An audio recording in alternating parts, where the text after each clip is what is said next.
एक बार एक गांव में एक सरस्वती नाम की महिला रहती थी। वो काफी निर्धन परिवार को बिलोंग करती थी और खुद भी बहुत निर्धन थी। उसके पति मजदूर थे और मेहनत मजदूरी करके ही वो कुछ थोड़े बहुत पैसे लेकर आते थे, जिससे परिवार का गुजर बसर हो पाता था। लेकिन पूरा नहीं पड़ता था, इसलिए सरस्वती भी आसपास के घरों में झाड़ू पोछा करके अपने परिवार के खर्चे में अपना योगदान दिया करती थी और इस तरीके से दिन हंसी खुशी गुजर बसर रहे थे।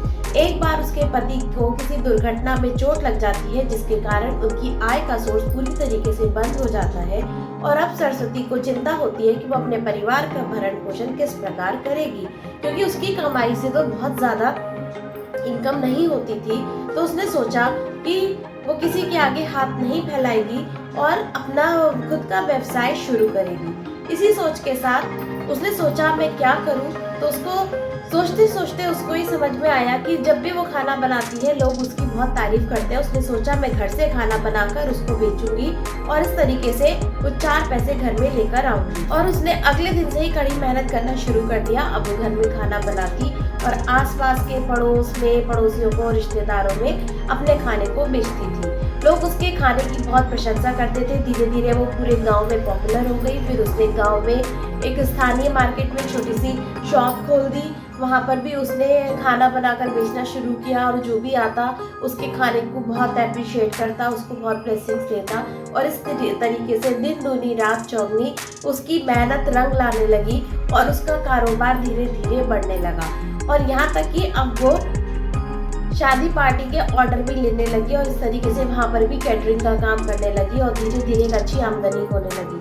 तो फ्रेंड्स, जिस तरीके से सरस्वती ने अपने सारे सपनों को पूरा किया, मेहनत से उसने अपने को एक सफल बिजनेस वूमेन बना दिया, उस तरीके से इस कहानी से हमें शिक्षा मिलती है कि अगर हम कड़ी मेहनत करते हैं और अपने सपनों पर खुद पर भरोसा रखते हैं तो हम अपने सारे सपनों को पूरा कर सकते हैं। तो जिस तरीके से सरस्वती ने अपनी लाइफ में एक स्टेप लिया, उसी तरीके से हर लेडी को अपनी लाइफ में स्टेप लेना चाहिए। घर बैठ के भी उसको कुछ ना कुछ ऐसा करना चाहिए जिससे अर्निंग हो और वो सेल्फ डिपेंडेंट बने।